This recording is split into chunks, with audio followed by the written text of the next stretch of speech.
Welcome to podcasts recorded live at the Center for Spiritual Living in Portland, Oregon. We have many programs, classes, and workshops developed just for our online audience. To find out more, go to our website at cslportland.org and look under the Online tab. Our mission is to open hearts, ignite minds, and make a difference. If you'd like to support our center and its video podcasts, you can donate online at cslportland.org/donate. Allow us to become part of your extended spiritual community. Wherever you are on your spiritual journey, you are most welcome at the Center for Spiritual Living.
Let's show our love to the Friends Band.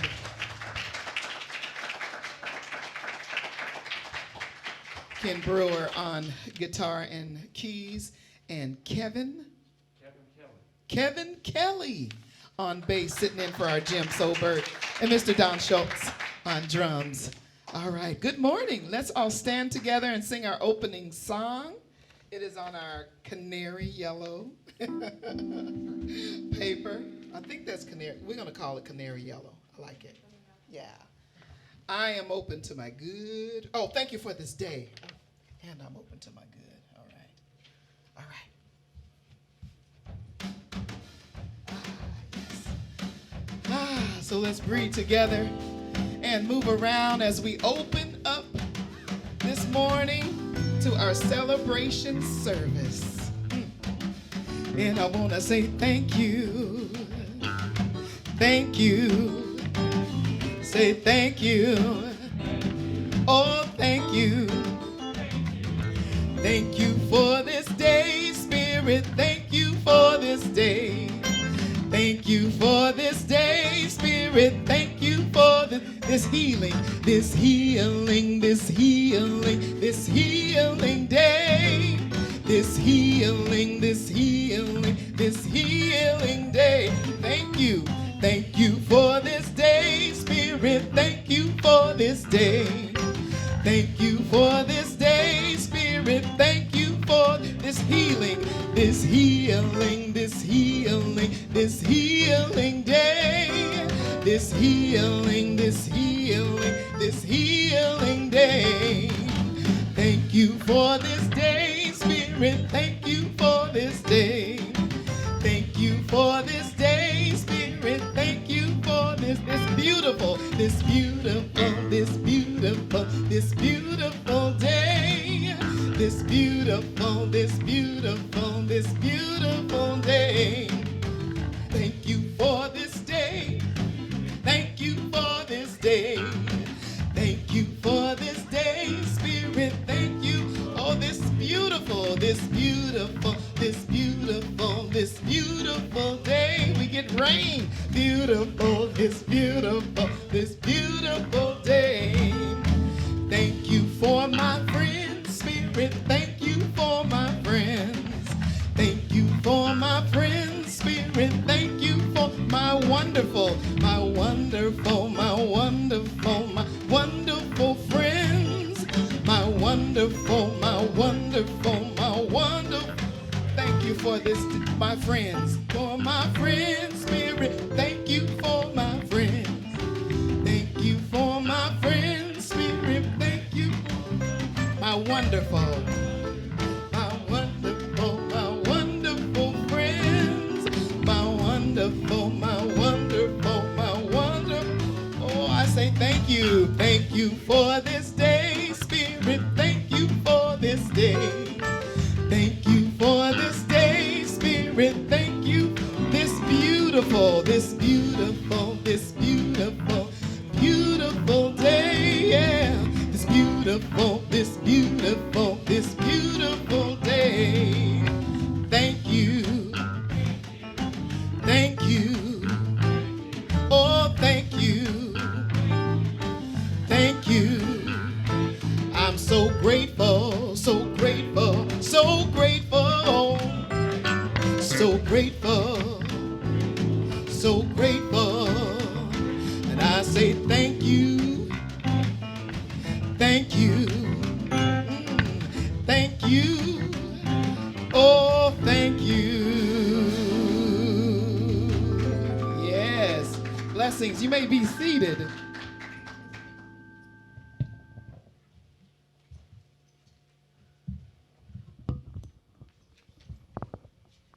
And thank you for the opportunity to be in gratitude first thing this morning.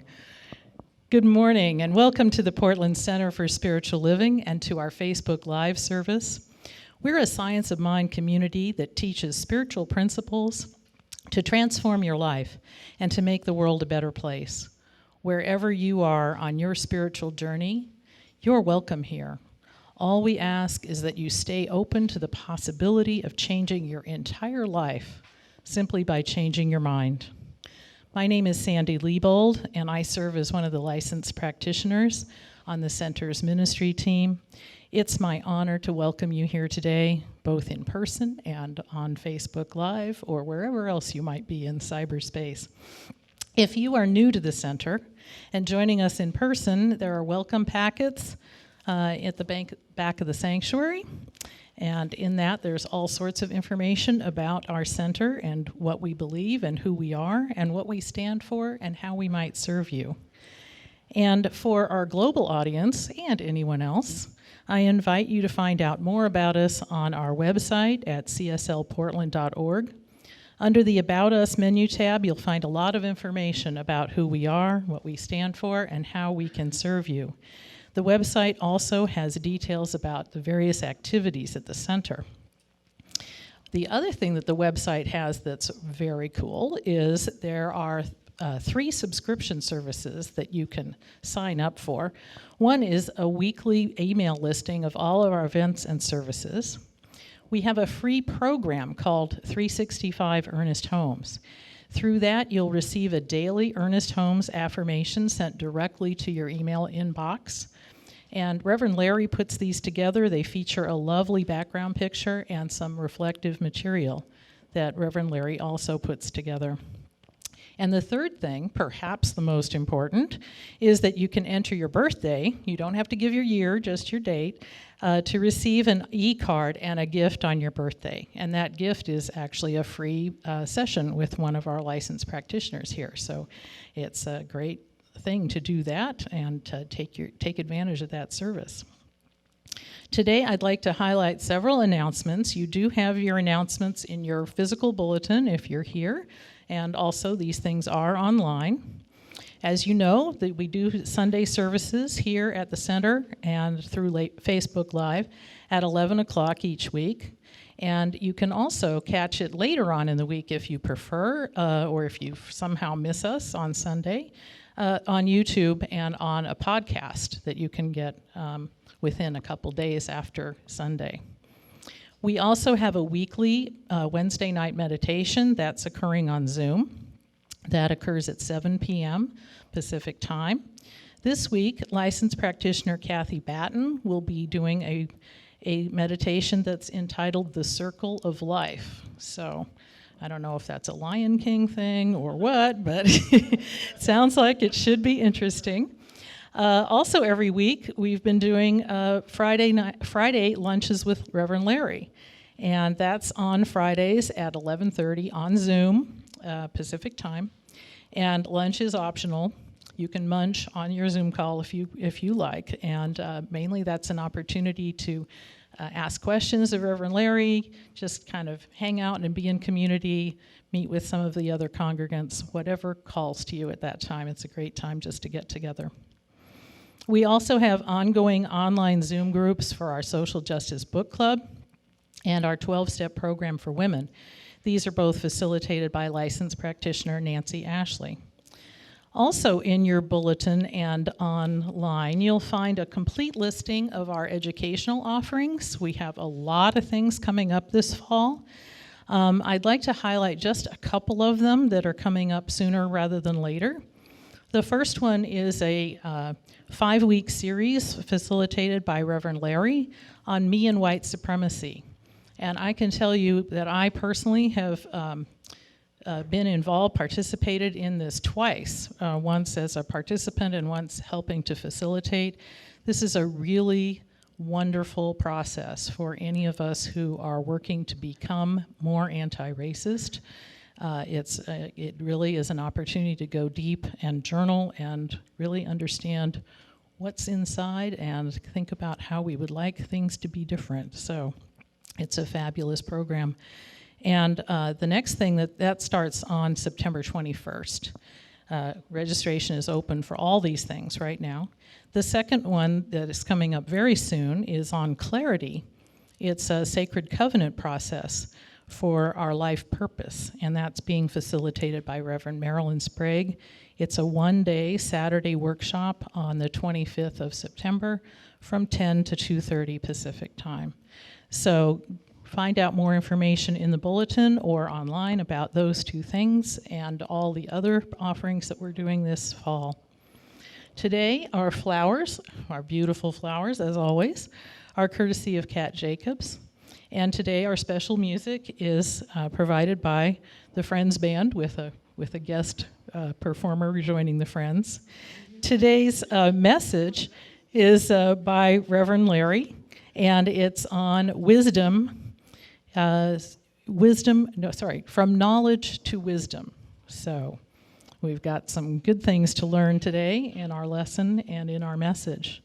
So I invite you now to sit back and relax, because somewhere between the music, the meditation, and the message is just what I know that your heart came here to receive today.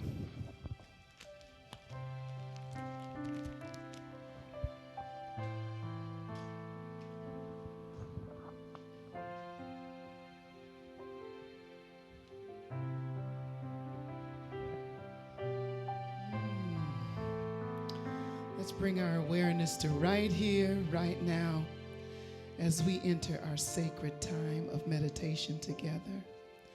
And we sing together.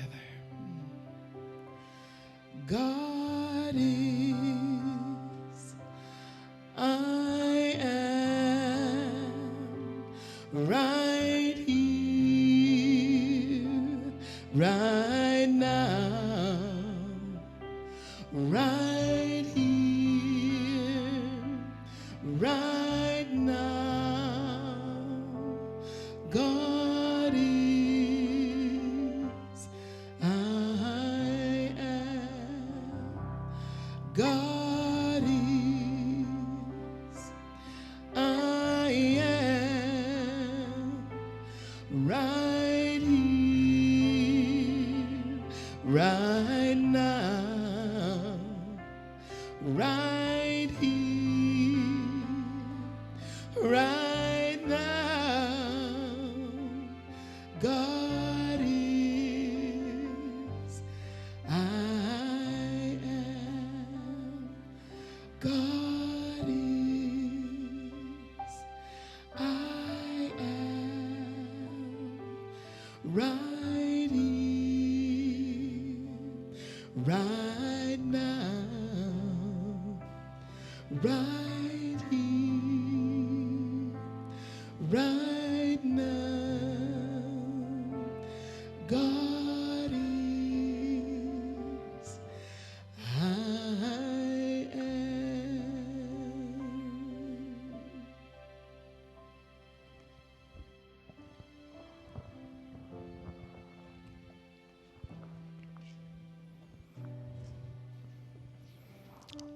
And so I invite you right now to keep your eyes closed or just to cast down, staying centered in that beautiful affirmation. God is, I am. What I know is that there is just one power, one presence, one love, one wisdom. It is all that there is. This is what is happening. It is the truth of our very existence. There is one thing happening. It is unity. It is God. It is Spirit. It is this one divine presence moving in and through and as everything seen and unseen. And I know that I am part of it. I know that each of us is a part of it. Each of us is a divine emanation in the mind of God. Each of us is given an opportunity every day to live more into this truth of our divine existence, our divine power, our divine presence, that bit of it that lives in us. And we're invited to lean ever more into that. And so one of the things that is key about that, one of the biggest God qualities is wisdom. And I call and mention that today, focusing on that. Each of us has an internal guidance system. It is that divine wisdom inside us, guiding us, leading us. Perhaps we hear it in meditation in a still, small voice. Perhaps we feel it and hear it in messages from our body. but it is there just for the opportunity to tune in and lean into it. And as we do so, what I know is that our lives manifest ever more all the other God qualities that we seek: love, peace, wholeness, health, beauty, whatever it is. We gain that through this wisdom that guides us in every moment. I'm so grateful for the opportunity to remember this now, for the opportunity to come together and hear and focus on wisdom as a divine quality today. And so I rest now, letting it be, knowing that this prayer is answered with a resounding yes, just like every other prayer. And so I say now, thanks be, blessed be, and together we say, and so it is. And now we just stay in a moment of meditation, in a moment of silence. We can ponder the idea of wisdom as a quality of God and listen for that still small voice.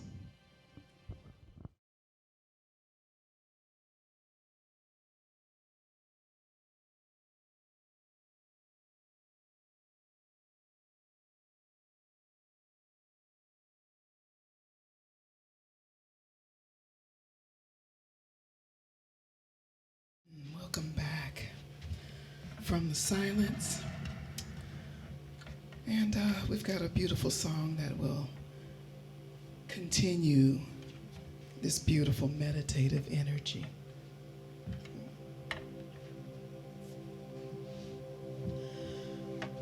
I will surrender to my greatest, highest good. I will release any fear that blocks my way. For every step I take is taken in pure faith. And I am stronger every moment, every day. My heart is willing and my heart is open wide. I trust my instincts and let spirit be my guide. I vow to live a life that's pure and real and free, as I continue walking in this mystery. I will surrender to my greatest, highest good. I will release any fear that blocks my way. And every step I take is taken in pure faith. And I am grateful every moment, every day. There may be walls, there may be roadblocks in my way, but I can choose a higher path each day. And now I know what I thought was safe and sound was only instinct and regret that held me down.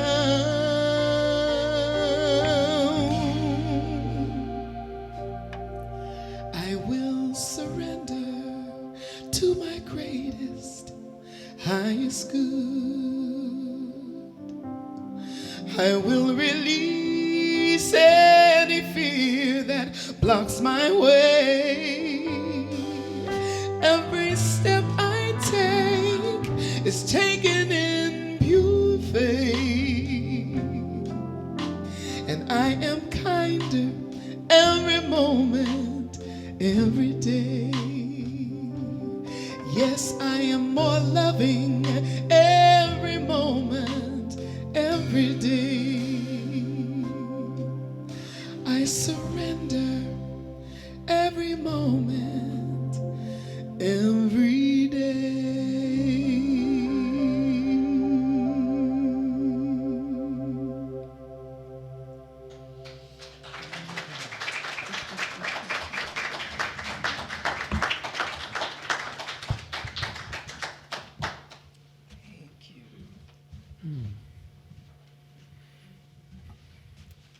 LaRhonda, thank you. What a treat.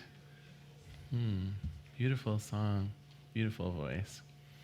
Welcome, everyone. Happy Sunday. So glad you're joining us today.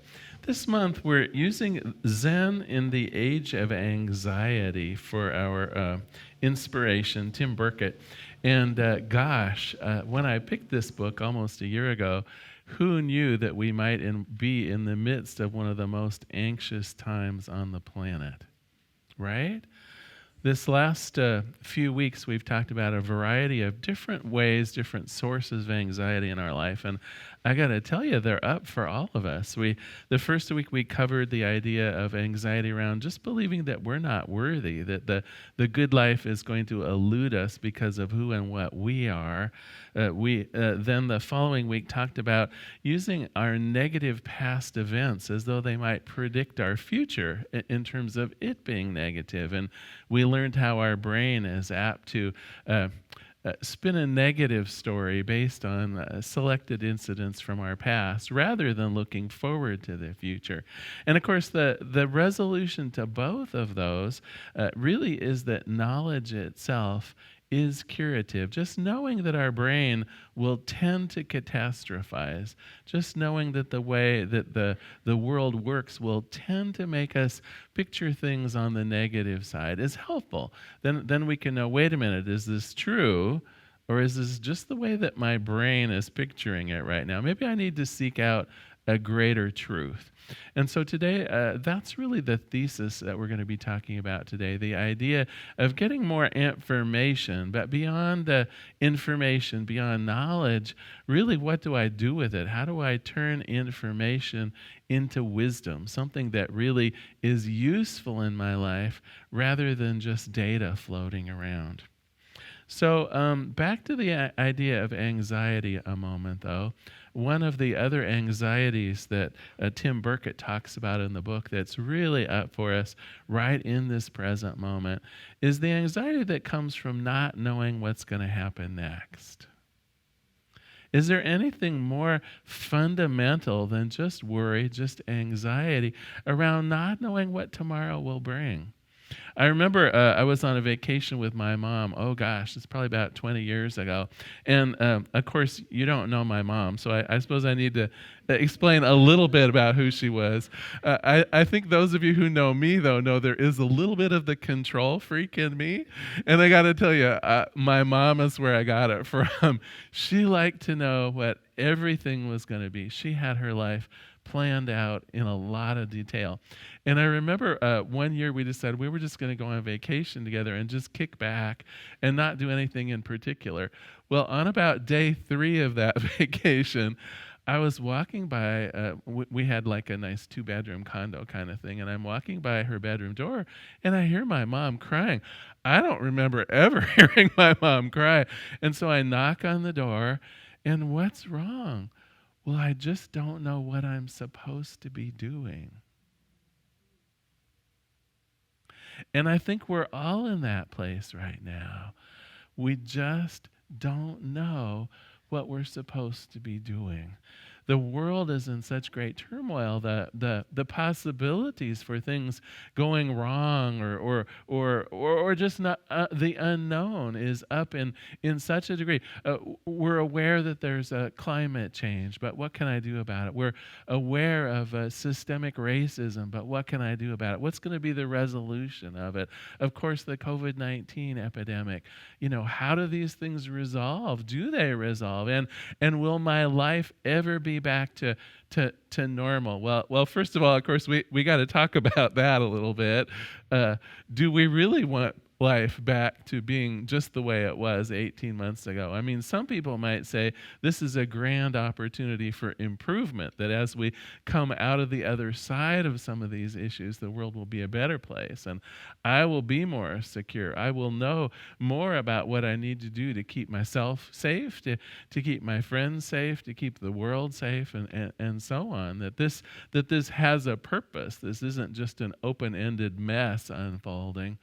But gosh, right now, doesn't it feel like it's an open-ended mess unfolding, right? That's that anxiety, literally, of not knowing what's going to happen. What happens next? Perfectly wonderful vacation that my mom and I were in Hawaii. She's crying in the bedroom because she wanted a plan. She wanted to know how it was going to turn out.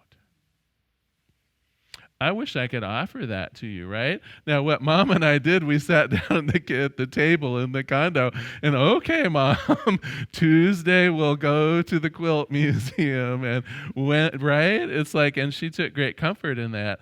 I would be lying if I said we could sit down at the table in the condo and lay out the next year of our lives. It is unknown. We're even now talking about whether for September we ought to close the sanctuary again and honor those people who are perhaps a little fearful about attending events in public and go back to being 100% virtual. We know that as times change, we have to be ready to move with those changes. So what I do want to talk about, though, today is this idea of information as opposed to true wisdom.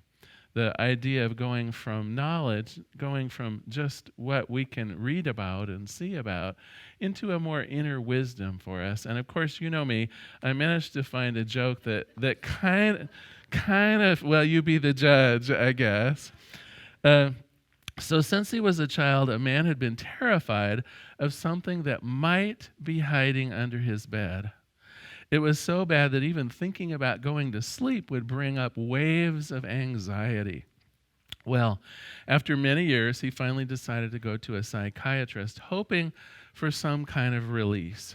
You have somnophobia, the psychiatrist told him. Now, if you're committed to learning more about the problem, I think we can make some progress. Come to see me 3 times a week for a year. We'll discuss where this fear comes from, how to process it, ultimately the wisdom to get through it.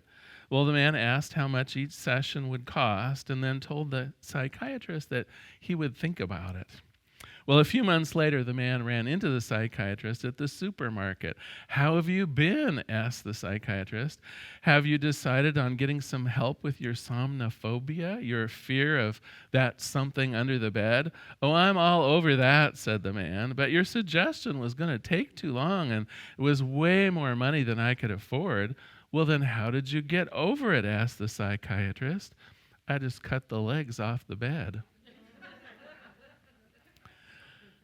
And so, well, and please, I'm not at all dissuading people from proper mental health care. Believe me, it truly is just a joke, and I've been in therapy myself, so please know this isn't degrading therapists out there. But did you see the difference between just awareness, the information, and what we can do about a thing? So right now, we're actually flooded with information. If you want to know about COVID-19, if you want to know about racial injustice in America, if you want to know about global warming, there is more information out there on any number of subjects that are up for us, that are producing anxiety right now, than you can imagine. You could spend your life, literally, well, in fact, you don't have to seek it out, right? Just turn on the radio. Just turn on the television set. Just look at your main page for news on social media, right? The information is pouring in. Some of it of perhaps questionable value, right? I have to do my own fact-checking from time to time when I see something that's either too good or too bad to believe. Well, it's probably because it is too good or too bad to believe, right? But is that helpful? See, that's the real question.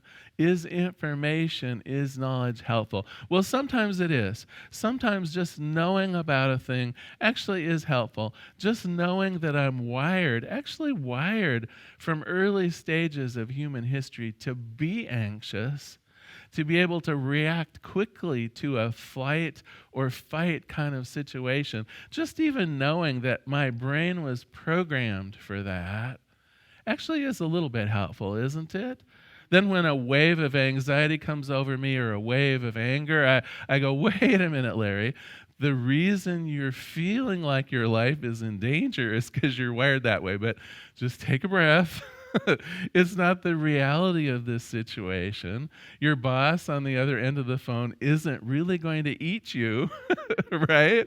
The tense situation with a friend of yours or an in-law, it isn't really going to cause death or some kind of mayhem to incur. It just feels that way. And sometimes that knowledge alone is curative. I can sit, I can count to 10, I can do what I need to do to allow the feeling just to pass through, and then allow my more sensible nature to come forward. Okay, all right, I need to talk through this. I don't need to fight through this. I just need to work on this issue. I don't need to run from it. Right? We can observe our own chemistry at work, and then we can do something about it. But I wish things were that easy. So often the information, the knowledge that's coming at us isn't as cut and dried as that, right? We have thousands and thousands of decisions that we make every day that we would like to think are leading us in a positive direction, right? I'm going to become more safe in order to work through this pandemic. I'm going to become more loving in order to meet this issue that I'm having with a friend, right? And it's that feeling of, am I up for this? Do I know what I'm doing? That feeling of what comes next that still brings up that anxiety. And so how do we go from knowledge then into wisdom? Well, we're reading Zen in the Age of Anxiety. And I got to tell you, Zen Buddhism has an interesting take on this called non-attachment. If you think back to the issue that I had with my own mom on vacation, Mom's trouble was, yes, not knowing what we were going to do, but it was really heightened by the fact that she had a big attachment to knowing. It wasn't just so much, well, we were going to go to the beach today or whether we were going to go to the quilt museum. She had a real big attachment into knowing. And that's often the source of our anxiety around not knowing the future. It's like, oh my gosh, I want to know. I want to make plans. I want to wrestle down the idea of the future and know I can make it be true. And the trouble is, especially for those of you who might be a little tendency towards control freakness, which I have to raise my hand at least part way. I mean, I do want to know. I just want to know. We have to be able to release that. In LaRhonda's song today, when she was singing about that idea of release, when she was singing about that idea of surrendering into the present moment, that is that Buddhist idea of non-attachment. Now, sometimes this idea of non-attachment is awkward, right? Because we're used to, well, some of us are used to the idea of attachment disorders. And if we don't have an attachment, especially to other people and to society, well, gosh, that's a recipe for disaster. But that's not what the Buddhists are talking about. It's not that we become unattached from the people that we love. In fact, quite the opposite. Oftentimes, this idea of non-attachment to outcomes gives us more time to be with, in a meaningful way, the people that are important to us. The things and ideas that we're becoming unattached to are desired outcomes, not people.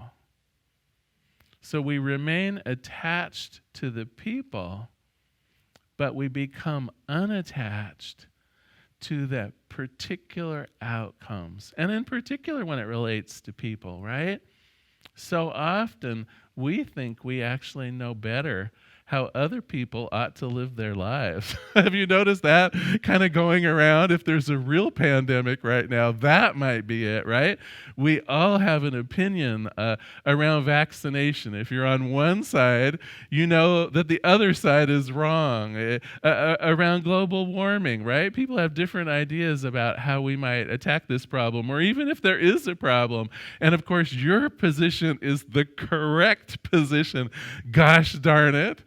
And, here in Portland, oh my gosh, I was just reading the other day about the number of people without places to stay at night other than encampments, and the different warring opinions on literally warring opinions on what we ought to do about it. Everything from round them up and, put them on buses and send them out of town to elaborate plans of housing and whatnot, and each side pretending that they had the answer and only the answer. These are the kind of attachments that actually, if we want to work through these kinds of issues on either a personal level or a societal issue, we have to be willing to surrender our attachment to different ideas. Have you ever thought about being attached to an idea? I looked this up last night and I couldn't find out who originally said it, but there's this idea, this question that I've heard asked: do you want to be right or do you want to be happy? Have you heard that one before? If someone actually knows the source of that, seek me out later, because I would love to know who I'm quoting. But the question would be, do you want to be right? Meaning, are you so attached to your particular opinion that you are willing to give up being happy, being with your friends, fitting into society, coming to a broader picture? Because I think that's what we're seeing right now. People are digging their heels in on particular issues with that I'm right, gosh darn it, and I'm not going to give up this opinion. And they're stating it as though it were slightly more than opinion, too. Have you noticed that? Suddenly it's gone from an opinion to, no, you don't understand. This is the answer. This is what you should do. This is what everybody should do. And when we have that strong of an attachment to a certain idea, a certain outcome, it really spells misery. And guess who the misery falls more on? People can tune us out. I'm sure you've noticed that. The real misery then is right here. When I become so attached to an idea or an opinion or an outcome, it's just misery for me. My mom was attached to just knowing every little detail of what was going to happen on that vacation, and there she was in tears. Wasn't bothering me anyway. I was just going to kick back. I'd brought some books to read. I thought we'd hang out at the beach, go out for some meals, right? The person that was suffering was her because of her attachment to knowing, her attachment to control. So I want to ask you, are you willing to give up your need to know the answer? Perhaps never before in human history as a species are we being asked to give up our attachment to knowing exactly what needs to be done right in this moment. And it's bugging the hell out of us. It perhaps is the largest source of anxiety on the planet right now. I want to know what's going to happen next, where I fit in, what I can count on. And I am here to tell you the most unpleasant news on the planet, and that is that it is out of your control. It's out of my control. And I have to somehow be at peace with that. If I want the anxiety level to come down, I have to be okay with a number of things. I have to be okay with ambiguity. It's not certain right now the best way, even on a personal level, to combat global warming. It's just not certain right now. I have some ideas, and we could share them. Then we're back in the idea of knowledge as opposed to wisdom. But the wisdom here is that we don't know the official answer for solving this problem. And because of that, I have to be open to changing the way I think about things. I have to be open to the idea that maybe all electric isn't the best answer, even though right now they're kind of saying it is, could change. I have to be open to the idea that throwaway plastics are just a bad idea for the planet, and that I will be up to doing something about reducing my consumption of those single-use plastic wraps and whatnot. That's our best knowledge right now, but it could change like that. And I have to be okay with that. So how are you feeling about this? How many, are you willing to say who else here might like a certain amount of control in their lives? Yeah, I didn't think I was alone. I didn't think it was just me and Mom. So what can we do? Well, the first thing I would suggest is, first of all, notice when you in particular are presenting an opinion as though it were more than an opinion. Because that's a really good sign that you have a strong attachment to a particular outcome, and you will probably end up being made miserable by it. So when you make a pronouncement, when you state your idea, are you stating it as though this is the way it ought to be? And one day you'll all wake up to that and do what I say? Or are you saying it, well, here's what I think. Here's my opinion. And in fact, although I do have some official homework this week, which we're going to get to in just a minute, that is worth approaching right there as homework. Are you stating your opinions as though they were facts? Because if you are, right there is the evidence that you've got some pretty strong attachments that are going to bring you trouble. The other thing, though, that we can do around this idea of attachment is really acceptance, the idea of not being in resistance to what's coming to you. So when something happens, when you read about something in the newspaper, when you hear about the trouble in Afghanistan, what is your response to that? Is it to immediately start affixing blame? Is it immediately to go outside of yourself and try to notice how wrong things are? Or is it to accept, not that things are working the way you would want them to work, but is it in your heart just to accept this as information without the resistance to it, without your opinions coming to fruition? So that's the other place where we get to examine what's going on in our heads. So the two places I think for noticing an over-attachment is, one, your response to information coming in, right?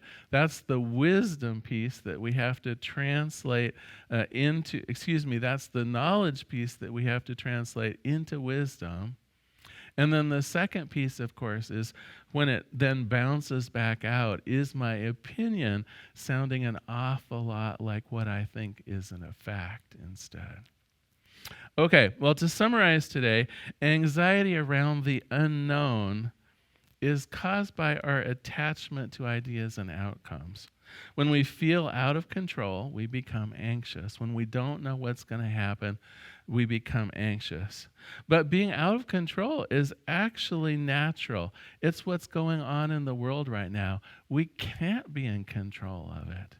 There is so much that is up for grabs that is actually to our benefit to be okay, to accept the ambiguity that's going on, not to be fixated on wanting an answer.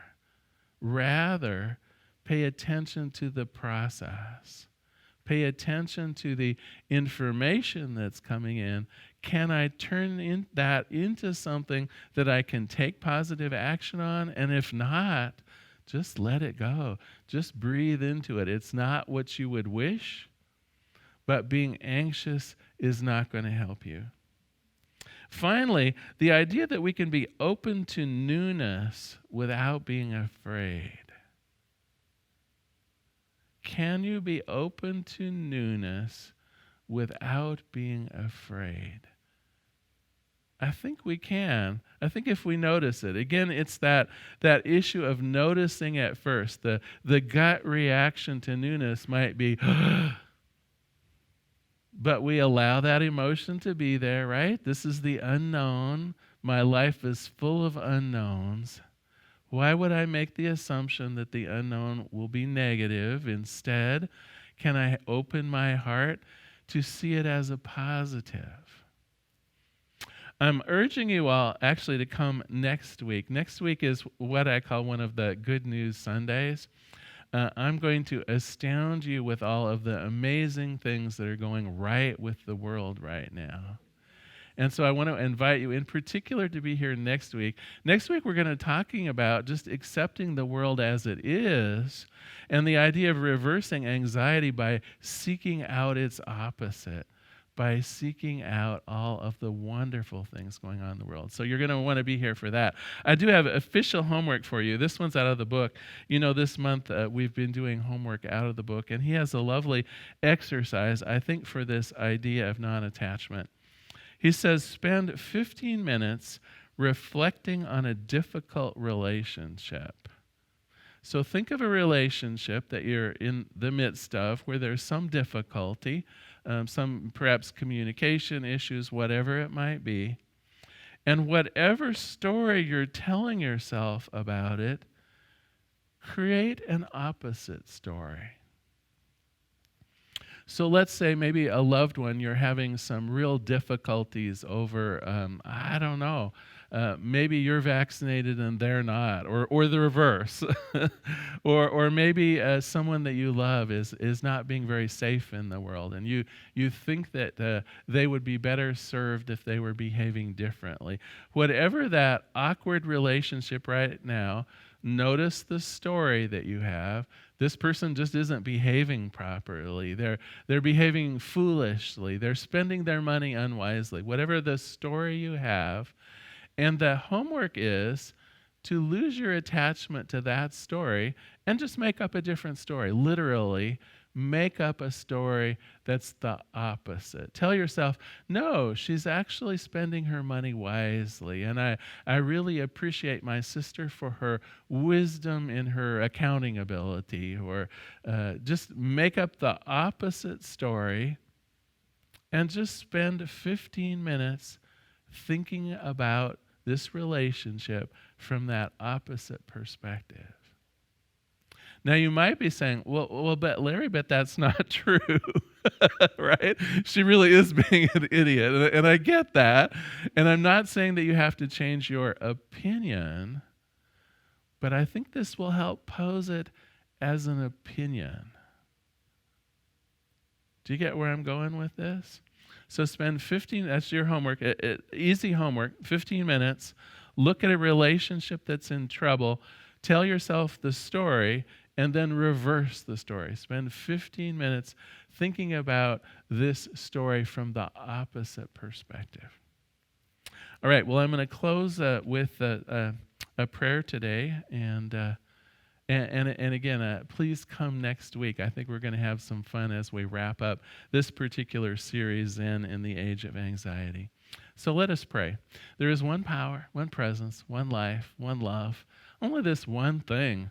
Of course, it's made up of millions of things. Every person, every place, everything, every situation is part of this one thing that I call Spirit or God. I know that means me. I'm not exempt. I'm right in the middle of it. And God's love is my love. God's wisdom is my wisdom. God's abundance and peace and joy are all mine to have and to use. And as it is true for me, it is true for everyone. Everyone is a consciousness right in the center of that larger consciousness that is Spirit.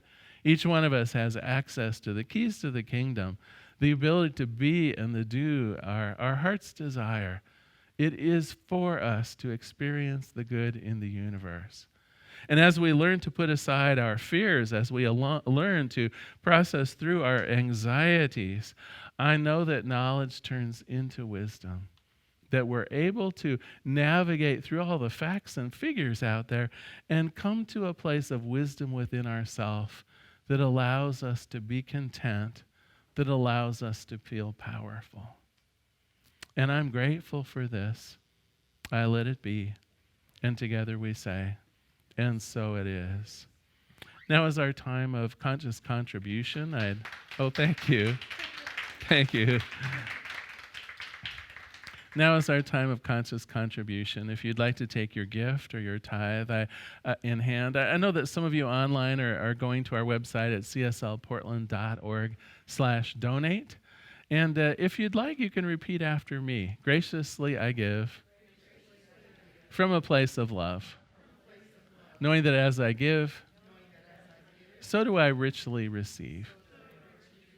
Would the ushers please begin receiving the gifts? Wow, thank you, Reverend Larry. Whew. Such a poignant and necessary message today to let go. What? Let go of control. I know, I hate it, right? It's a wonderful spiritual practice. All right. Got a wonderful Jamie Lula song for us.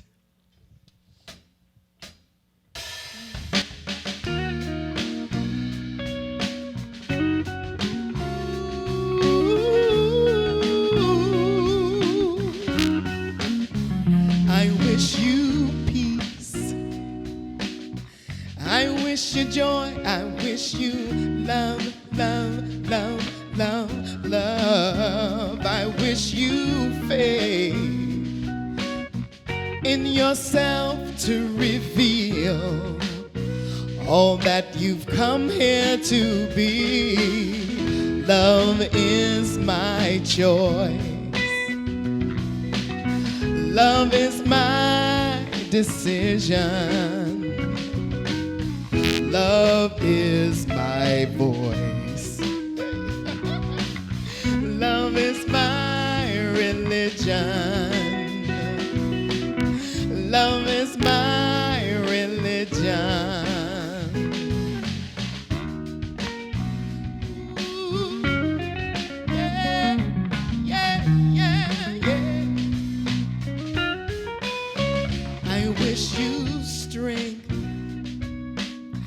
I wish you courage. Wish you love, love, love, love, love. I wish you purpose to create all your dreams and co-conspire with the light of your life. Love is my choice. Love is my decision. Love is my voice. I like that.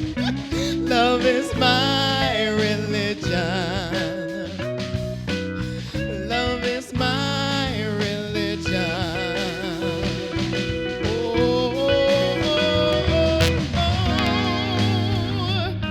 The answers to your eternity are yours deep inside you.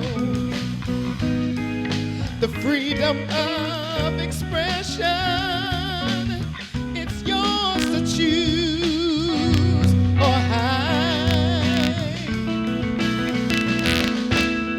Love is my choice. Oh, love is my decision.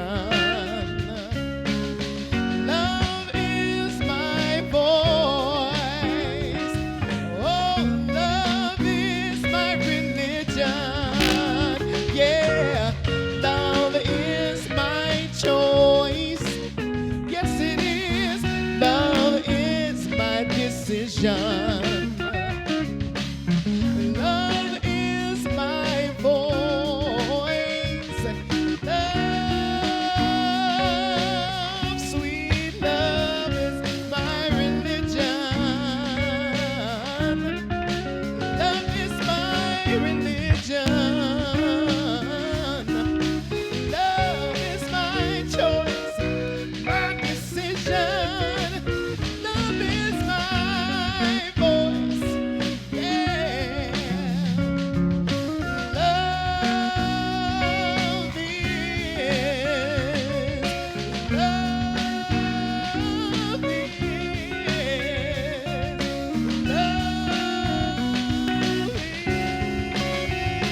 Yeah, come on up and I'll bless the offering.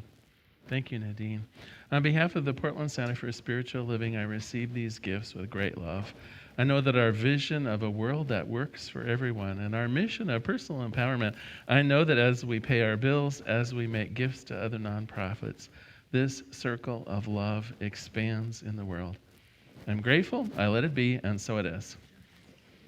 So just a quick reminder about prayer support.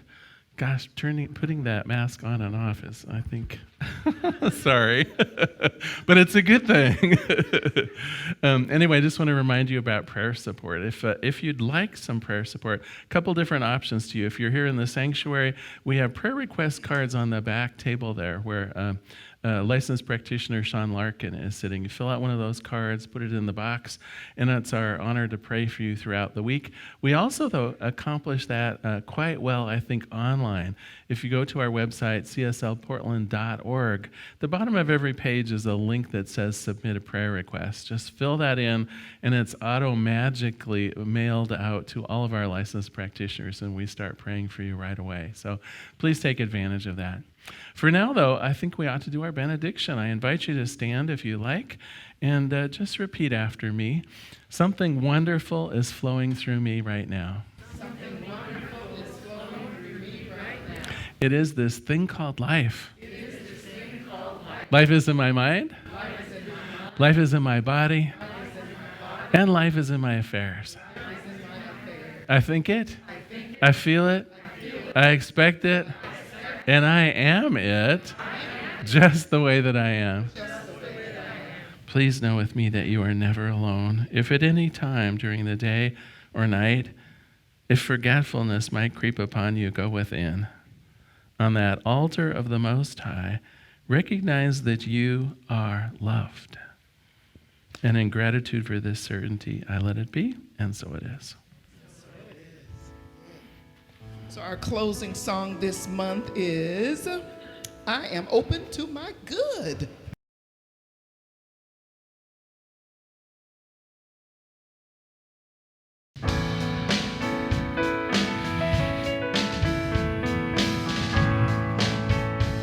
Hey, hi. I am open. I am open to my good right now. I am open to good. I am open to my good right now. I am open to good. I am open to good. I accept my good right now. I accept my good. I accept my good right now. I accept my good. I accept my good. I give thanks. I give thanks for my good right now. I give thanks for my good. I give thanks for my good right now.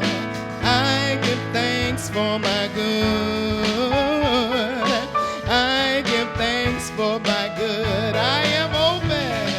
I am open to my good right now. I am open to good. I am open to my good right now. I am open to good. I am open to good. I am open to good.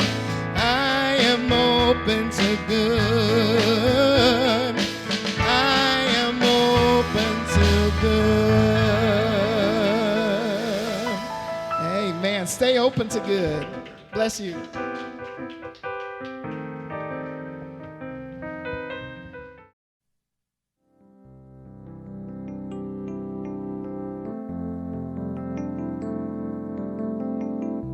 If you happen to be in the Portland, Oregon area, we'd love to have you visit in person. The Portland Center for Spiritual Living is located at 6211 Northeast Martin Luther King Jr. Boulevard. We have inspirational services at 9 a.m. and 11 a.m. every Sunday. We also have many programs, classes, and workshops developed just for our online audience. To find out more, go to our website at cslportland.org and look under the Online tab. We have a variety of content dedicated specifically for our online listeners. Our mission is to open hearts, ignite minds, and make a difference. If you'd like to support our center, you can donate online at cslportland.org/donate. Our website is also the place to learn more about what's going on at the center or to contact us. Allow us to become part of your extended spiritual community. Wherever you are on your spiritual journey, you are most welcome at the Center for Spiritual Living.